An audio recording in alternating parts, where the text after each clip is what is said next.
Cầm rốt thông tực miễnសារៈសំខាន់ដល់កម្រិតណារសើរសុញ្ញកាសបន្ទះ diaphragm រសើរគ្រប់គ្រងសម្ពាធស្ថិតនៅក្នុងគម្របធុងទឹកតែមួយតួនាទីរបស់គម្របធុងទឹកគឺយើងមានពីរបែបទី1គឺជាអ្នកបិទមិនឲ្យទឹកហៀរចេញពីក្នុងធុងទឹកទី2គឺជាអ្នកគ្រប់គ្រងនៅសម្ពាធរបស់ទឹកមិនឲ្យលើសតម្លៃកំណត់ដើម្បីបន្ធូរនៅសម្ពាធទី1រសើរសុញ្ញកាស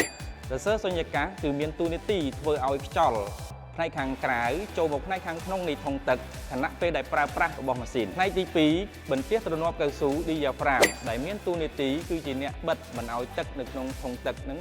ហូរចេញមកហើយក៏ជាអ្នកគ្រប់គ្រងនៅសម្ពាធរបស់ទឹកវិធីត្រួតពិនិត្យទ្រនាប់កៅស៊ូ